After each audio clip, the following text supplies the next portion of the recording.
It's another time that we have come to the show. This is Now Tell Us. I'm your host, Anthony Murore, and we're going to learn about something called a corporate spy.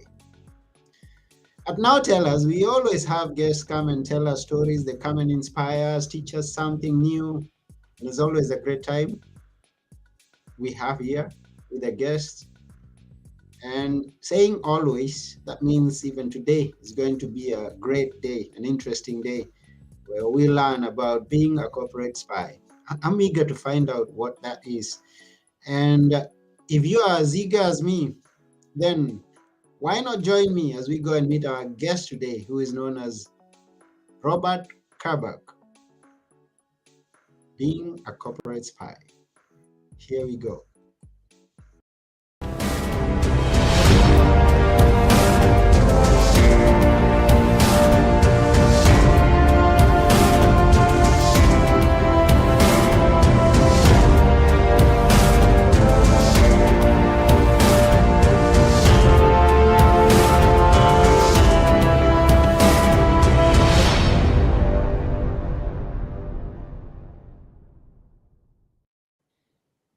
Hi, Robert.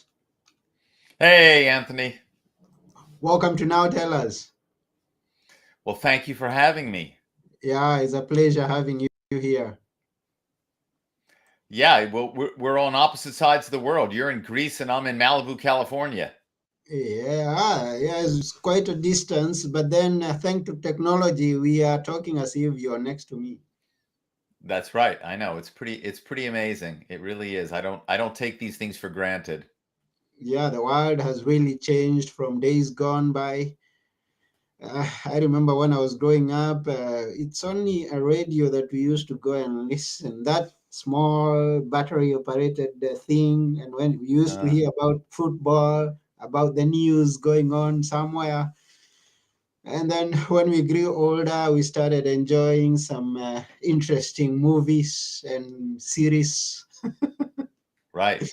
Well, Yes. look, Mm-hmm. since you brought up football, I Mm-hmm. think you're referring to a different sport, but I'm going to segue and talk about my football team in America football.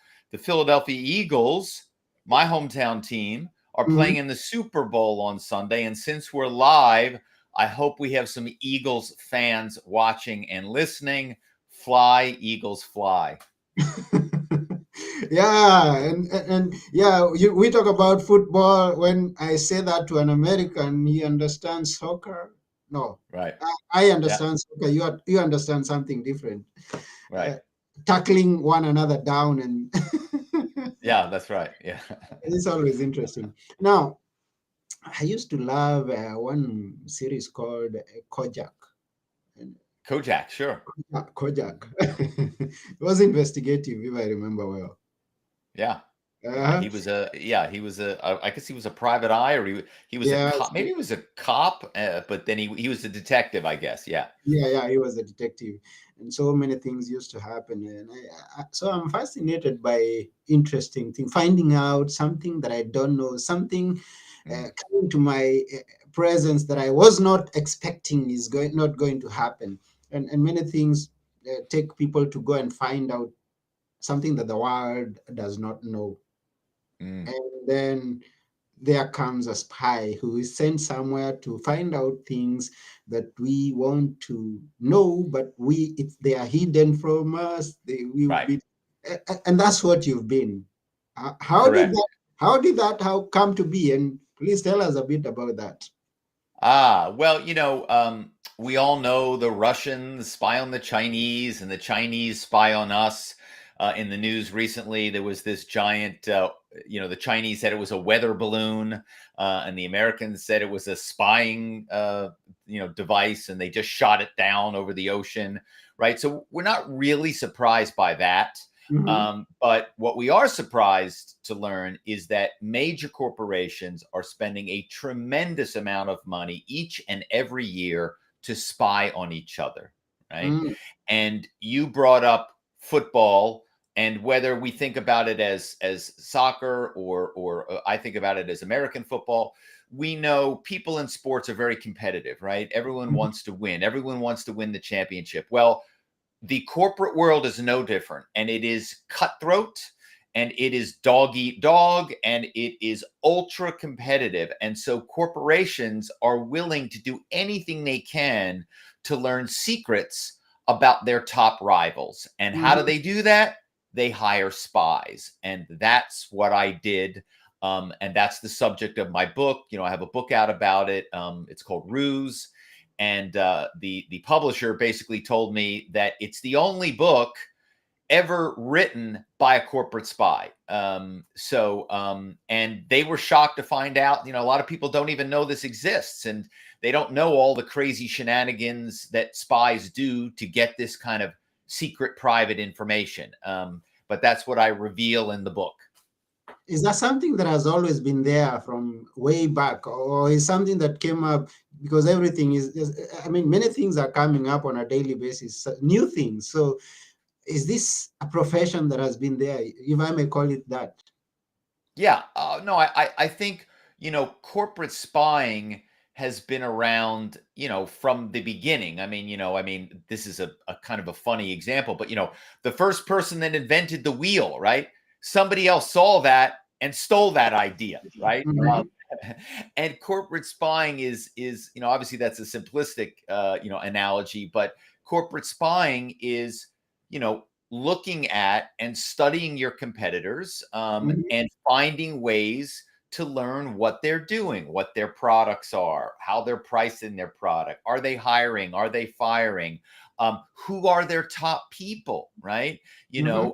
Because if you can steal some of the top employees from your rivals, that can make a big difference to you, right? It's like, Mhm. again, going back to sports, if you're able to get the top player from your rival team and have them play on your team, guess what? Your team is better, their team is worse. And Mhm. corporations want to know that. Now, of course, when somebody goes and interviews for a job, are they going to tell you that they're the worst person at their company? No, they're going to tell you that they're the best person. But Yeah. what we would do is we would learn who the best people were, because Mhm. corporations, and again, your audience may not know this, corporations rank their employees. They literally have a ranking system that determines who are the good people, who do they want to hold on to, who do they want to pay more, who do they want to get rid of. And so we would learn these rankings so that we could actually tell our clients, hey, here are the top people over at your rival. Boy, if you Mhm. were able to steal a couple of these people, you'd really hurt them, you'd really help yourself. And along the way, when you bring top people, what else do you get? You get the secret information they have about how the other firm was doing things, and Mm. what products were in the pipeline, and all of this stuff. And it can make a tremendous difference in the bottom line. I mean, literally billions of dollars. Mm. And I'm curious just how you get to enter into a company as a spy. But even before we go Mm. into the companies, how did you get started? Is there a course, in the university? Were you a detective before, or what? Yeah, no, there was no spying 101 class in my high school. No, Mm. well, what happened is I grew up in Philadelphia, which is of course why I'm a big Philadelphia Eagles fan, and my family was very big in the automobile business. Okay. My grandfather sold horse carriages before cars were invented, and then when cars were invented, he switched over and became one of the first car dealers in Philadelphia. And then my grandfather took over that business. My father took over that business, and I was supposed to take over that business. But when Mm-hmm. I was in college, I fell in love with acting, and I really wanted to move to New York to be a professional actor. But that just seemed crazy to me. I didn't know anyone that had been a performer or an artist. So when I graduated, I went to work for my father in the family business, and Mm-hmm. I was selling cars. And selling cars requires a certain amount of salesmanship, and Mm-hmm. sometimes salesmanship involves a little trickery, because you're trying to convince people to buy something, and you want them to buy it for the most money possible, because that's generally what happens in sales. You want Mm-hmm. to make a good sale. Just didn't feel right for me. I just didn't feel good about it. So I finally got the courage. I moved to New York to be an actor. And of course, actors need a job to pay the bills, what we call a survival job. And who stumbles into a career as a corporate spy? But that's what I did. My college roommate's brother had a job. He mentioned it very briefly and then shut up, like he knew he said something he had been told not to say. And I said, hey, I'm desperate. I'm broke. I need a job. So he got me an interview, and I went up to this woman's apartment. She lived on the Upper East Side of Manhattan. And for your audience, Upper East Side is kind of the old money New York, very wealthy part of New York, mostly really the wealthiest part of New York. And go to her building. She is a doorman. I take the elevator up to the penthouse. She opens the door. It's the nicest apartment I've ever walked into. So I knew right away, whatever this woman's business was, it was very lucrative. She was making a lot of money. Mm-hmm.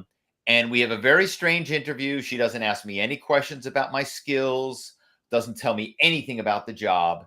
I leave. I don't think I got the job. My buddy calls me and he says, you're hired, but don't get too excited because this job is so difficult, no one is able to do it.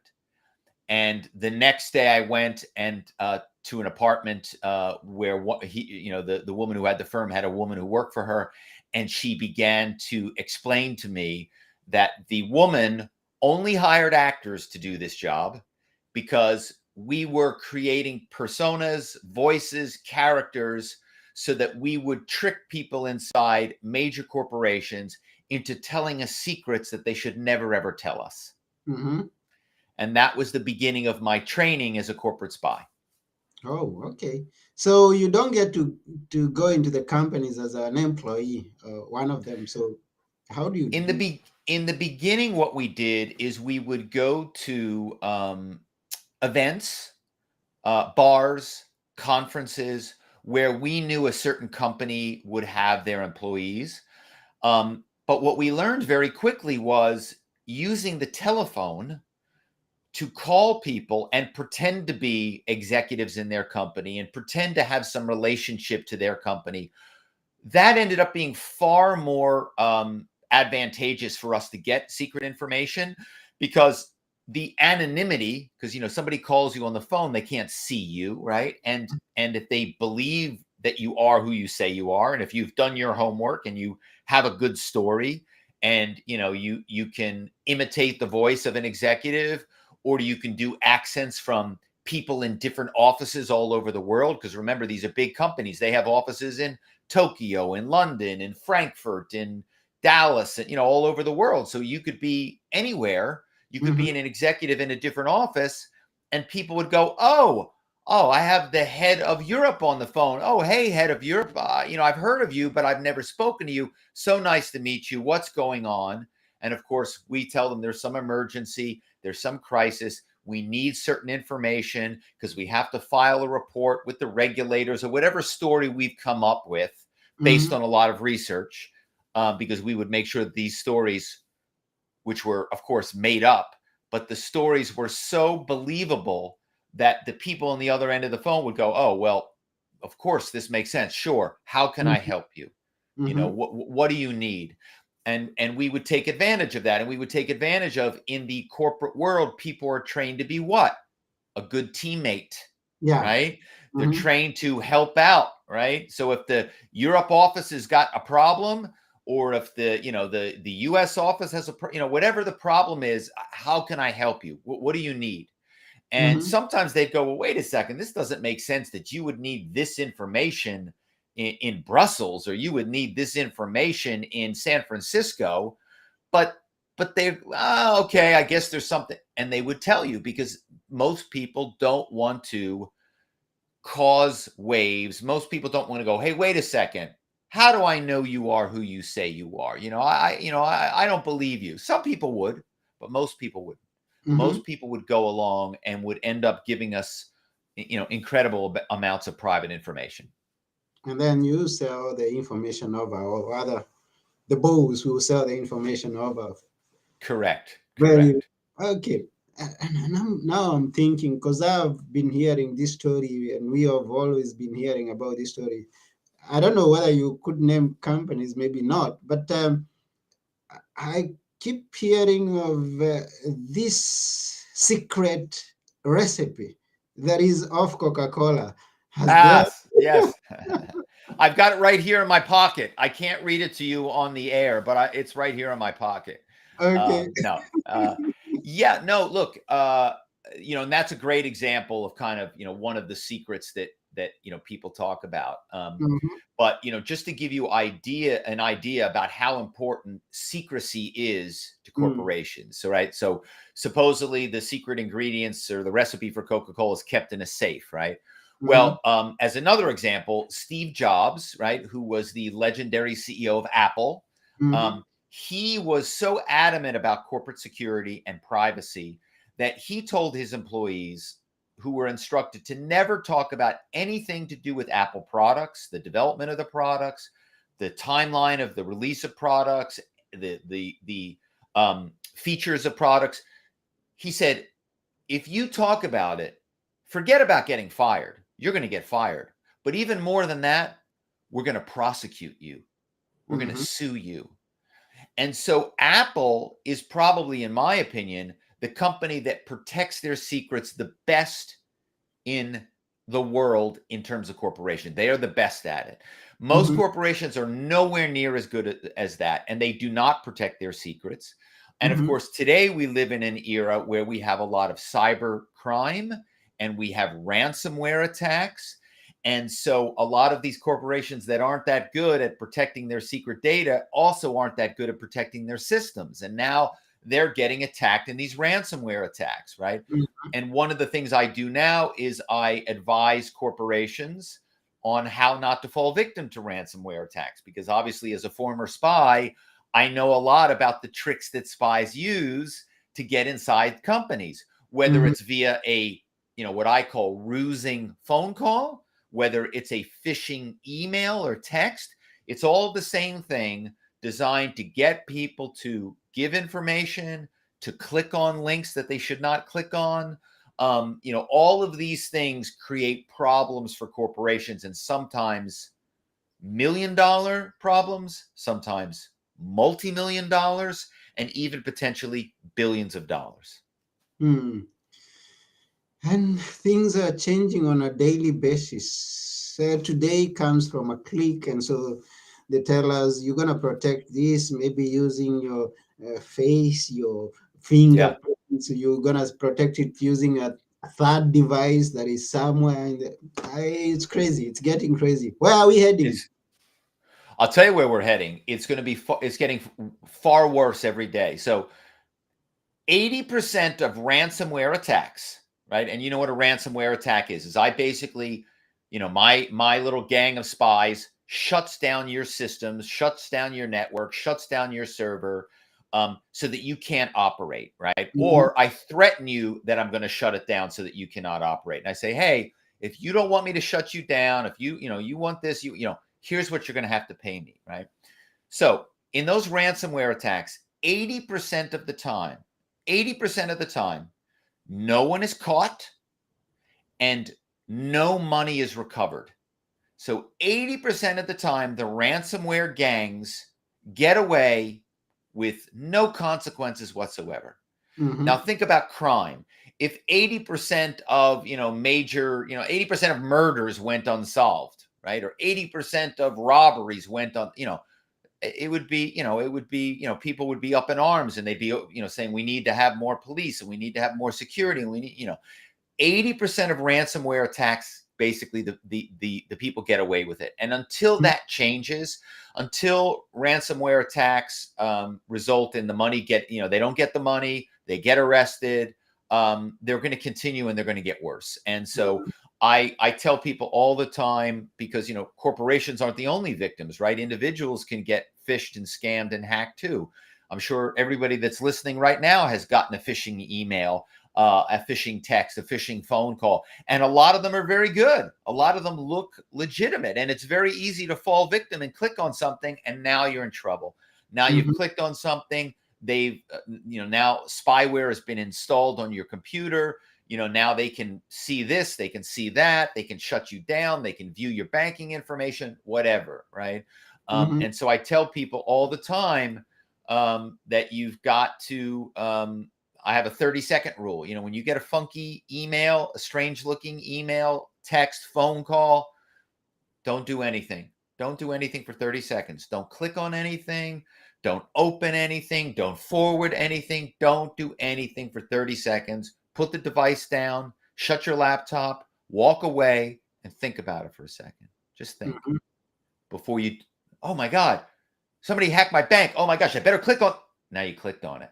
It's too late. Right. And so Mhm. you got to take that 30 seconds. And of course, we live in an era where we're so used to clicking, clicking, clicking, right? Right away, click, click, click, that Mhm. when we get that email that is telling us there's an emergency, and remember, the hackers, the ransomware gang, they're using that emergency because they want to scare you. They Mhm. want you to panic. They Mhm. want you to what? To not think. And they want you to click on that thing right away before you think about it. And Mhm. once you do that, you're in trouble, right? You're in trouble. And we've Mhm. all, I haven't done it yet, but I've seen a lot of emails, phone calls, texts, things come into me, and I have to tell you, I'm a former spy. I should know. And every once in a while, I find myself going, "Wow, this really looks legit." And then I say, "Whoa, whoa, whoa! Think, look at it, study it." And usually, when you start to study it, you see something not right. Yeah. Something's, and then you go, "Okay, got it. This is, and then you delete it and you move on, right? Mhm. So anyway, so that's something I do a lot now because obviously, I'm not a corporate spy anymore, which is why I can write a book about my career as a corporate spy. And one of the things I like about Ruse is even though it's a nonfiction, which means it's true, everything in it is true. I'd like to Mhm. say I've written an honest book about lying. Um, but it reads like a spy novel, right? Because there's all of these, scenes where the authorities are coming after me and my buddy, and we're in big trouble, and you get to see the tricks that we use, the ploys we use, which people can learn a lot from. So anyway, so that's something I think is kind of cool about Ruse, is that it really is it's a fast read, it's a fun book to read, in my Mm. humble opinion. Yeah. And at what point did you turn from being a spy into talking about spy and eventually Yeah. write a book about it? Yeah, well, look, I had to wait for a thing called the statute of limitations to expire for any potential crimes that I may or may not have committed. And there's a window of time. And once that time was up, I knew I could write the book safely, Mhm. and not get arrested or get in trouble or get sued. And so once I wrote the book, and now, of course, the book has come out and the book has done well. Now corporations are contacting me and saying, "Hey, we need help," and so now I'm able to, go from the spying side to the stopping spying side. Mhm. Yeah, so I think we kind of got a clue of the reason that you wrote it, but maybe you could make it a bit more clearer for us why you chose to write it and why you are here promoting it. Yeah, so the book is, remember I was trying to be an actor, right? And Hmm. the spying job was just to pay the bills, right? I wasn't really doing it to get rich, right? Right. And I was a working actor, and I was working with very, very famous actors, Al Pacino and O.J. Simpson and Madonna and Yoko Ono, and the book I have all of these scenes with very, very famous celebrities where I was working with them or I had some crazy interaction with them. So the book is really two books. It's a corporate spying, corporate espionage book, but it's also a behind the scenes Hollywood tell all book where you get to meet George Clooney and you get to meet Paul Newman and you get to meet all these people as I'm working with them, right? Hmm. But when my acting career suddenly dried up, after I did, all these big TV shows, Melrose Place and Star Trek, and all of these major shows, um, I really went deep into the world of corporate espionage, and I Hmm. went from making $8 an hour to making millions of dollars a year, to the point where I was known as the world's greatest corporate spy. Hmm. Okay. Wow, this is interesting. And to you who is out there watching or listening, if you have a question, if you have a comment, we welcome them. And Thank you for watching. Please remember to share this episode with all your friends. Remember to like, comment, subscribe to the channel, and let's keep on learning. Let's keep on being educated. Here we have, as is happening right here with Robert Kerbeck. It's something new that we are hearing today, and it's good that you shared about the dangers that exist out there with the changing technology, how fast it's Mhm. going, and then comes something that we are talking about in the recent past. Everyone is talking more than before, the AI, and Yeah. how is it? How do you see it? What's your contribution to this topic? Well, that topic is so new and is changing so fast, it's frightening. Mm-hmm, Now, the good news is generally once a technology gets invented, initially there are a lot of people that take that technology and use it for a negative purpose, right? mm-hmm, But then what happens is people realize, okay, they're using this for a negative purpose, and then somebody comes up with a way to prevent that or at least minimize that, right? mm-hmm, And we haven't quite gotten there yet. So now we're getting these situations where there are these, AI, these fakes, there are people that are not real that are now telling us stuff.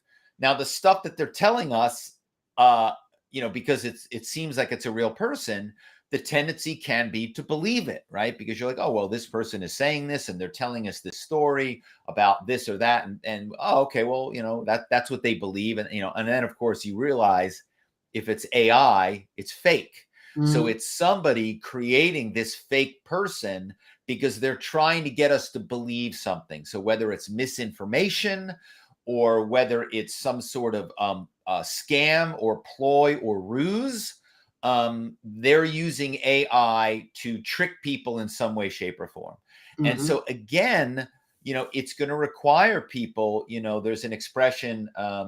It's called "let the buyer beware." Right? mm-hmm, Let the buyer beware, which basically means if you're going to buy something, and mm-hmm, that could be anything, it's on you to make sure whatever you're buying is right, is what you want, is it works, the product works, it's the product you want, it's not fake, so it's the same thing with this AI. It's like let the buyer beware, which is now when we see a face and we hear something speaking to us and telling us something, we have to consider that it might not be real. And that's hard because that's like, wait a second, Anthony, are you real?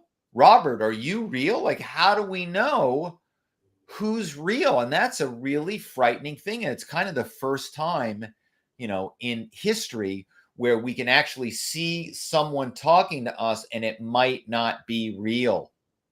it's really frightening. Yeah.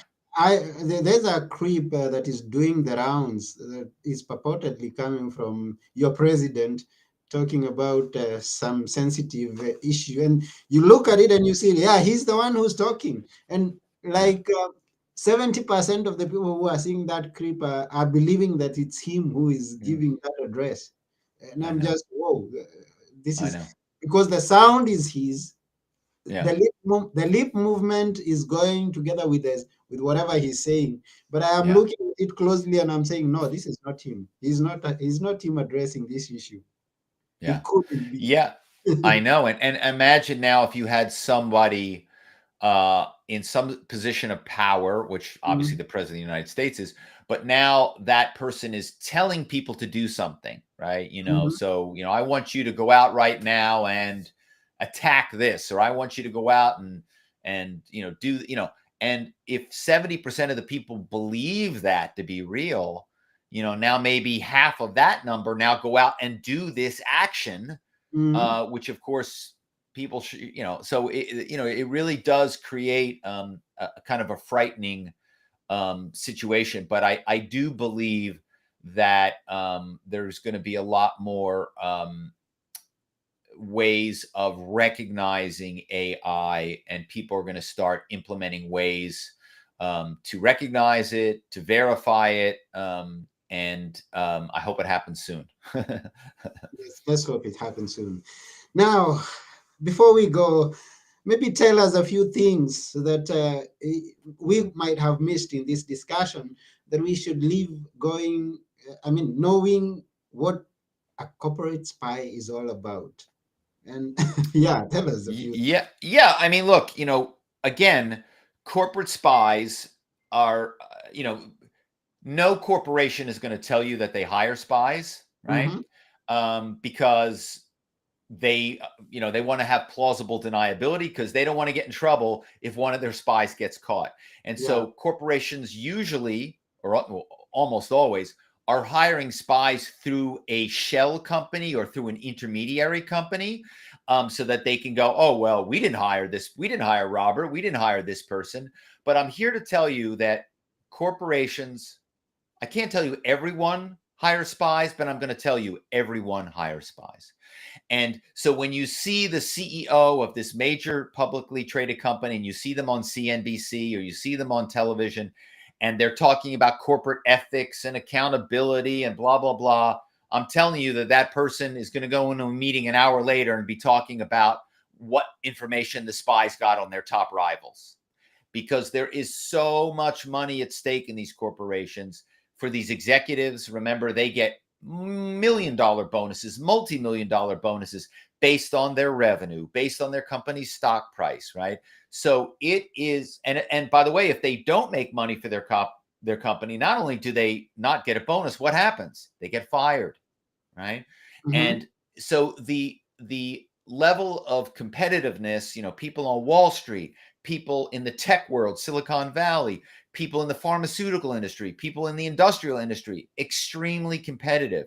To get to be a C-level executive, a CEO, a COO, a chief compliance officer, head of human resources, head of legal, whatever department it is, you have to be a motivated, driven person. And part of that means you need to know what your competitors are doing. You need to be studying it. And how do you study it?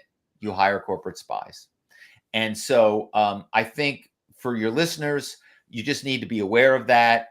And so I think if you work in corporate America, you probably already knew that or had some sense of that. And just remember as an individual that there are spies out there too that are looking to get your private information, right? Your banking information, your social security number, your passwords. And so just like corporations have to do a better job of protecting their systems, individuals have to do a better job too. And that's where I told you about that 30-second rule, that when you get that funny, strange text, email, phone call, don't do anything. Because Mm-hmm. once you do something, it's too late. And I always say the weakest link in cybersecurity, the weakest link in computer security is always the human being. Mm-hmm. It's always the human being. The human being is the one going, oh, well, it's not going to hurt to click on this. Oh my gosh, they're telling me that my somebody stole my credit card and I better click on this. Oh. And then all of a sudden you're in trouble. So you got to really, really take your time, and it's better to be safe than sorry. Mm-hmm. Thank you for that. And since you say that you are in contact with the corporations who bring you in to train its people to, yeah, for consultation, I'm wondering, do you also get approached by individuals who say who want to hear more of what you've said? Because we believe that we have not had everything Yeah. you have had experience on. Do you have? Do people approach you individually? Well, the funniest thing about writing Ruse was, so I write a book about being a spy. It's a tell-all. I'm telling all the secrets and all the dirty tricks. And immediately after the book is published, I get all of these emails from corporations begging me to spy for them. Mm-hmm. And I said, whoa, whoa, whoa. Don't you understand that I've told the world I'm a spy? Like, I've outed myself. I can't spy anymore because I basically told the FBI I'm a spy. I told the CIA I'm a spy. I've told everybody I'm a spy. Like, the first person they're going to look for now, if there's any crazy spying going on, is me. So but it was very funny. The corporations didn't care. Why? Because they just want the secret information on their rivals. They don't care. Mm-hmm. They want to pay big money for it. So if there are any listeners out there that are looking to pivot to a new career as a corporate spy, go to my website, robertkerbeck.com, Kerbeck. You can email me right from my website, and I will point you in the direction of how to become a corporate spy, because there's a lot of work out there. I can't do it, but there's a lot of work for you. Is it being done virtually? Yes, of course it's being done virtually. Yes. Okay. Yes. Hmm. Wow, that's interesting. So they've had out there. And if you want to get the book that Robert mentioned, that's Rules Lying the American Dream From Hollywood to Wall Street by Robert Kerbeck. So go to his website still. That's www.robertkerbeck.com. We've come to the end of our show today, Robert. But before Well, you go, thank you for yes, having me, Anthony. It was a pleasure. yeah, it's a pleasure. It's an honor having you here. We've learned something new today. Before we go, we'd like you to leave with us with just one sentence or two sentences, something that you hold dearly to yourself that you'd like us to always remember. What is that? Maybe you've So mentioned it. yeah, so obviously I've had a crazy career, right? Nobody goes into life saying I'm going to become a corporate spy, but what I'll tell you in one sentence is take the life journey that you want to take, right? And I did that. And even though, I'm not proud of what I did, though it is a crazy fun story, it worked out for me because now I'm a writer. Now I'm writing books. I've got this book, Ruse, about corporate spying. People seem to like it. So, we don't know where we're going to end up. So take the journey that you want to take, not that your mom or dad wants you to take, not that your spouse or partner wants you to take. Take the journey you want to take. Take the journey that you want to take, coming from Robert Kerbeck. Thank you once again. And thank you to all the viewers, all the listeners. We appreciate you. This has been Now Tell Us. I've been your host, Anthony Mwerore, and together with our guest today, Robert Kerbeck, we're saying bye for now. Bye.